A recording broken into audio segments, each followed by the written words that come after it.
como disse, esta noite acompanham-nos Pedro Botelho Gomes e Narciso Miranda. Mais uma vez, obrigado aos dois por marcarem presença no nosso Dia em Análise. Esta noite começo a conversa com Narciso Miranda, perguntando-lhe o seguinte. O Narciso Miranda, para além da sua vasta experiência como autarca, foi também secretário de Estado. E por isso a pergunta, e daí começar a conversa consigo. Começo por lhe fazer uma pergunta simples e daí partimos à conversa, que é, tendo em conta a sua experiência como secretário de Estado, mas também tendo em conta que este governo, em termos de ministros, é mais pequeno e os ministros, alguns, acumulam muitas pastas, o papel destes 35 secretários de Estado, do seu ponto de vista, vai ser ainda mais importante do que nas outras legislaturas ou está ao mesmo nível? Permita-me que eu comece por cumprimentar aqui o meu colega de debate, o Dr. Pedro Botelho Gomes. Mas para além de o cumprimentar, que me dê 30 segundos para eu prestar uma grande homenagem ao seu pai, ao engenheiro Orlando Gomes, um grande democrata, um homem de abril, um homem do poder local, um matosinhense de alma e coração, um homem com quem eu tive o grande prazer e até motivo de orgulho de com ele trabalhar. É de facto um grande senhor. E, portanto, desculpe não eu cumprimentar assim pessoalmente, mas por seu intermédio prestar essa homenagem ao seu pai, que é de facto um grande amigo também. E espero que ele me esteja a ouvir. Ele é de facto um grande amigo. E cumprimento como grande amigo, mas sobretudo como grande democrata e como homem do poder local e do Portugal de Abril. Muito obrigado. Eu acho que sim. Eu acho que os secretários de Estado sempre tiveram em todas as conjunturas um papel muito importante. Mesmo naquele período em que alguém interpretou, não sei se bem se mal, uma expressão do professor Cavaco Silva quando era primeiro-ministro, que considerou que ele chamou aos secretários de Estado como ajudantes dos ministros. Mesmo nessa altura, quando os secretários de Estado eram eventualmente os ajudantes dos ministros, eles tinham um papel importante, tiveram um papel importante. Eu senti depois, no governo de António Guterres, um grande primeiro-ministro, eu tenho enormes saudades dele, senti o papel relevantíssimo que cabe aos secretários de Estado. Numa situação destas, com esta orgânica deste governo, com a redução de ministros, isto faz com que os ministros sejam uma espécie de coordenadores de políticas numa perspectiva global, numa perspectiva integrada, porque a fusão de vários ministérios nos modelos anteriores, que faz com que o papel interventivo, do ponto de vista sectorial, seja reservado a cada um dos secretários de Estado. E eu acho que isto é uma mensagem positiva. É positiva, desde logo, pela redução de membros do Governo, de ministros e depois de secretários de Estado. É positiva porque valoriza o papel do secretário de Estado. Terceiro ponto, é positiva porque deixa espaço ao ministro para que o ministro faça não só a coordenação, como também o planeamento, a definição da estratégia de uma forma integrada e, naturalmente, um papel de intervenção mais política. Política no sentido de articulação entre os vários ministérios, para que, em Conselho de Ministros, cada um dos ministros esteja mais disponível para levar os seus contributos para a estratégia globalmente estabelecida pelo Governo. Portanto, eu acho que os secretários de Estado vão ter um papel mais importante, porventura, do que no passado. Vamos ouvir a opinião do Dr. Pedro Botelho Gomes, a quem aproveito também para acrescentar mais uma linha nesta nossa conversa. Por exemplo, nós temos aqui um caso, apenas é um de muitos, repito, são 35 secretários de Estado, podíamos dar aqui imensos exemplos, mas pego um, por exemplo, Daniel Campelo, que até é um exemplo que não é do seu partido, mas é um governo de coligação. Ora, a pasta da agricultura, que vai estar na posse do CDS, se me é permitido fazer essa distinção, é uma das, ou esse Ministério é um dos que junta mais pastas.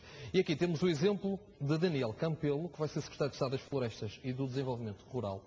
Daniel Campelo, que se tirarmos o seu papel enquanto autarca, e foi um autarca que fez muito por Ponte Lima, mas à parte o seu papel como político, é engenheiro agrónomo, é um especialista nestas questões rurais e florestais, e este é um exemplo do quão é importante os secretários de Estado especializados nas matérias, e temos aqui uma série de nomes que até podíamos dissecar, mas não iremos fazer aqui, mas temos de facto alguns secretários de Estado que são mesmo especializados nas matérias onde vão ocupar funções. É, no fundo, a tal forma de assegurar o apoio necessário, tal como Narciso Miranda acabou de sublinhar, aos ministros que juntam uma série de tutelas.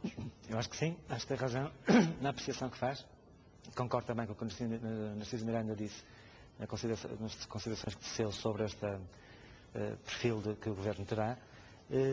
E acho que esta opção, esta escolha destes secretários de Estado também é coerente com a forma como o Governo foi apresentado.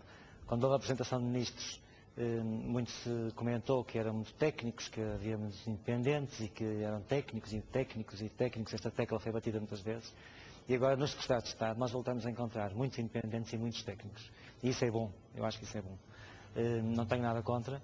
E o exemplo que deu de Daniel Campelo e a referência que fez ao enquadramento que ele tem, exatamente no setor do que se vai ocupar, eu acho que isso só tem vantagens e não tenho nada contra isso. Isso acontece, como disse bem, em muitas outras áreas. Há pessoas especializadas que estão realmente a ocupar pastas e lugares de secretários de Estado nas áreas que dominam tecnicamente, e acho que isso é um bom sinal de arranque para o Governo. Acho que as pessoas estão desejosas e de olhos postos no Governo para esperar trabalho e ação. Portanto, E este Governo está a dar esses sinais, do seu ponto de vista? Este Governo ou pelo menos está... sinais de que quem está com os pés bem assentes na terra? Acho que sim, com os pés bem assentes na terra, acho que sim. Acho que a própria escolha de Ministro e Secretário de Estado mostra isso. Quanto ao mais, estamos nos primeiros dias do Governo empossado, os Secretários de Estado ainda vão tomar posse amanhã. Claro. O plano do Governo ainda vai ser O programa do Governo ainda vai ser apresentado, vai ser discutido na Assembleia, mas do que vimos até agora, eu diria que até agora me satisfaz, estou contente com o que vi até agora. Tirando o facto dos nomes serem conhecidos, e esse é efetivamente o grande tema, a grande notícia do dia em termos políticos, é o conhecimento da Constituição dos secretários de Estado, mas a outra notícia que sai relacionada com o Governo e que marca o dia à parte os secretários de Estado tem a ver com os governos civis. Hoje tivemos a certeza absoluta de que o novo Governo não vai apontar 18 novos governadores civis. A notícia foi dita pela boca do próprio Secretário de Estado da Presidência e do Conselho de Ministros, que é Marcos Guedes. Mas há aqui uma questão que eu proponho que façamos aqui uma pouca reflexão, ou uma reflexão curta, que é, ficamos a saber então que não vão ser apontados novos governadores civis, mas continuamos sem saber, pelo menos para já, qual vai ser a estratégia do novo Governo em relação ao Governo Civil em si. Ou seja, porque uma coisa é não apontar governadores e os governos civis podem continuar a funcionar com os funcionários, porém não sabemos se vai haver extinção de governos civis, o que nos leva para outra matéria, que é a matéria de uma reforma constitucional. Caso contrário, não é possível fazer essa extinção dos governos civis. Qual é a sua percepção? Eu diria o seguinte, acho que, primeiro, não foi hoje que ficamos a saber, desculpe corrigi-lo, que não íamos ter novos governadores civis. Sim. Ficamos a saber isso. O Primeiro-Ministro deixou claro, mas hoje foi ficou claro. O que hoje ficou claro é que os governadores civis que estavam em funções foram exonerados. Essa é que era a grande novidade. É a resolução do Conselho de Ministros que exonera os 18 governadores civis que estavam em funções. Isto vem muito longe, esta história de manter ou não manter... Sim, há muito tempo que se fala. Inclusive, quem defende a regionalização diz que em 99, há mais de 10 anos, já imediata. Há mais de 10 anos já o professor Freitas Amaral falava da extinção dos governos civis. E todos sabem, não é...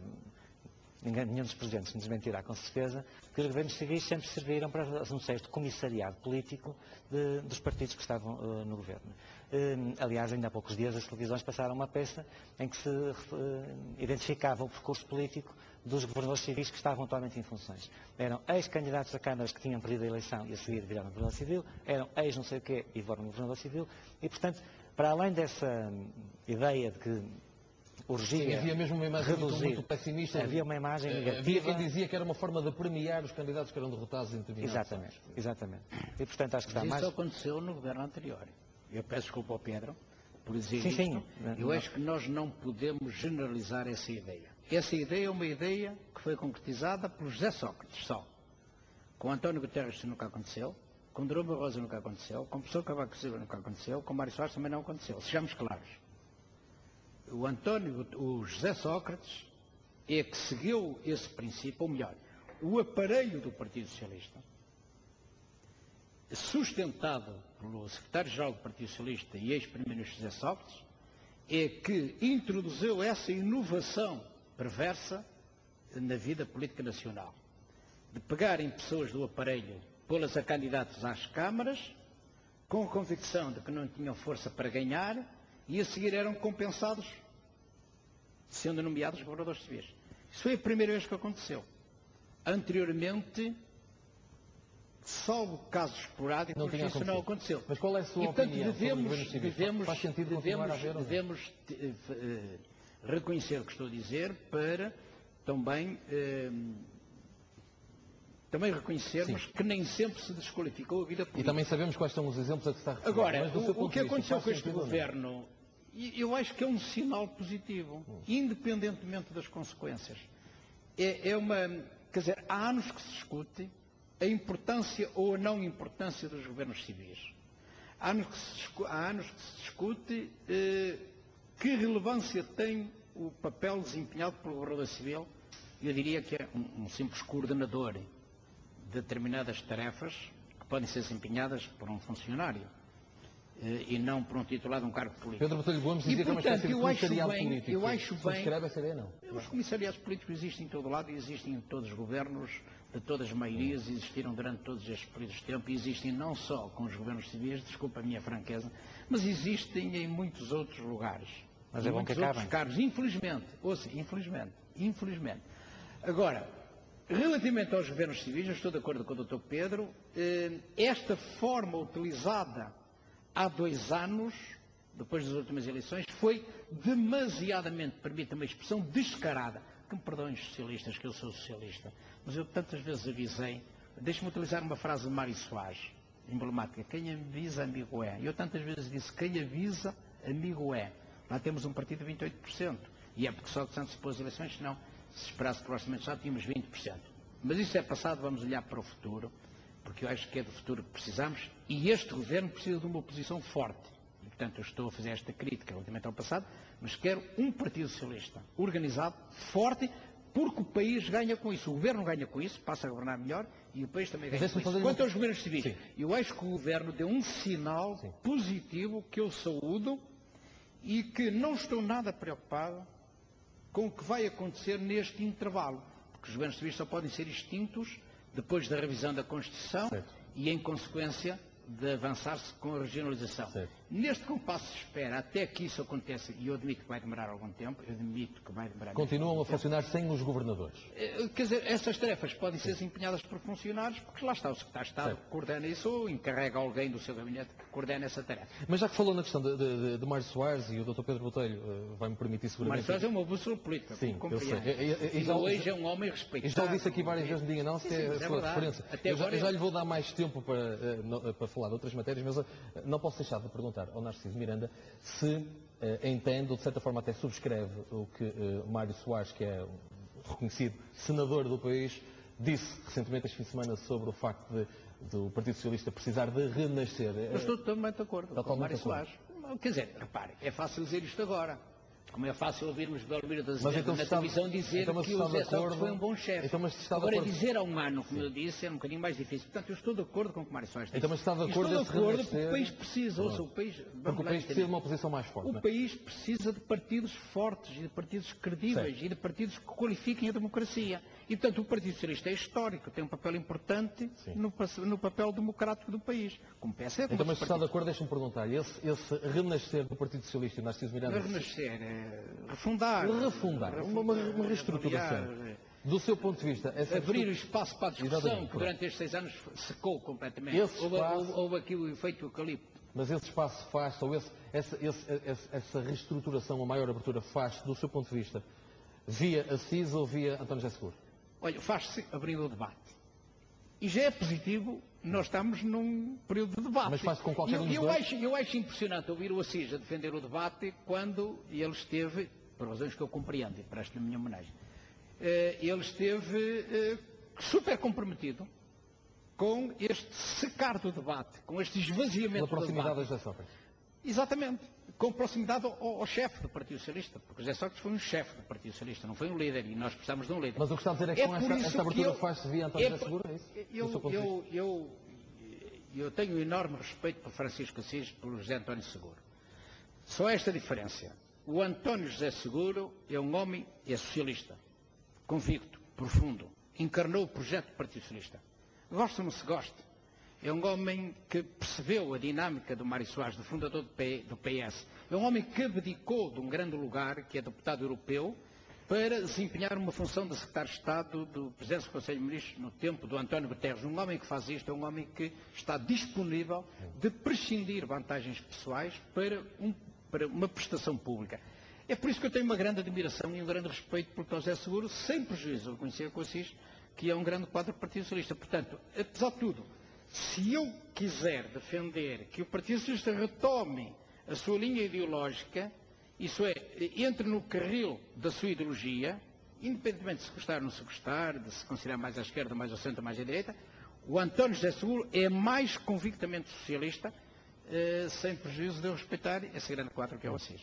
Ficou clara a sua resposta, eu não podia deixar passar ao parte essa questão. Independente, porque é uma opinião, exatamente. Eu sou cada vez mais independente. Claro, e esta questão, as palavras de Mário Soares, são sempre palavras que são ouvidas a nível nacional. Voltando à conversa com o Dr. Pedro Botelho, falando agora um pouco da questão económica do país, nós temos visto uma série de notícias que nos dão nota. Por exemplo, temos acompanhado aqui no Porto Canal, em pormenor, a questão complicada dos estaleiros de Viana do Castelo, que vão passar pelo despedimento de 380 trabalhadores até ao final do ano. Hoje damos nota da suspensão das obras do túnel do Marão.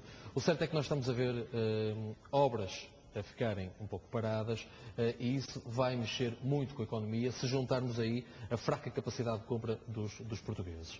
Pergunto-lhe, parece-lhe que este Governo, tendo em conta o que já foi assinado com a Troika, vai ter alguma margem de manobra económica para, no mínimo, dar mais força aos bolsos dos portugueses? Eu acho que dar mais força aos bolsos portugueses é criar mais empresas, mais produtividade, mais competitividade na economia. E isso faz-se com muitas medidas, não se faz do dia para a noite, nem se faz seguramente até às férias do verão. E, portanto, é preciso perceber, com todos os sacrifícios que vão ser pedidos a muita gente, que isto não vai ser fácil, nem vai ser rápido. Esta é a minha convicção. E, portanto, casos como os que referiu, dos estaleiros de Viana do Castelo, das obras que param, se calhar a obra que para é uma obra que fazia sentido que não tivesse avançado quando avançou. Se calhar, em 2009, quando a Dra. Manuela Ferreira Leite tanto avisou que era preciso cuidado com os grandes investimentos em obras públicas, que não era por lançar obras públicas que o país iria desenvolver, talvez fosse bom ter parado para ouvir. Mas não se fez nada disso, avançou-se e agora não há dinheiro para manter as coisas. Portanto, esta é que é a dificuldade. É preciso estudar os dossiês e ver o que é que pode efetivamente avançar. É preciso estudar os dossiês, o que é que deve avançar, quando deve avançar, financiado como, com o dinheiro de quem. Porque nós vamos ter que prestar contas daquilo que fazemos. Não é? Nós vamos ter periodicamente em Portugal os elementos do FMI e da União Europeia a controlar o plano que foi assinado com a Troika. Portanto, que tem que ser cumprido, com rigor e nos momentos em que for necessário. Vai ter que haver um grande esforço dos partidos do Governo e, preferencialmente, apoiados pelo maior partido da oposição, para, junto das instâncias competentes, acertarem aqui ou ali uma alteração de prazo de medida de mais um ponto, virar um ponto à esquerda, virar um ponto à direita, tirar uma décima na taxa de não sei de quê, pequenos ajustes que possam vir a ser necessários. Vai ser preciso haver um grande apoio interno e uma grande unidade para se fazer isso. No demais, há um programa que foi sufragado dos portugueses, há um governo de coligação, mas que tem por base um programa votado por mais de 38% dos portugueses e, portanto, supostamente, não há de ser diferente o programa do governo daquilo que foi o programa eleitoral que o PSD apresentou. Certo.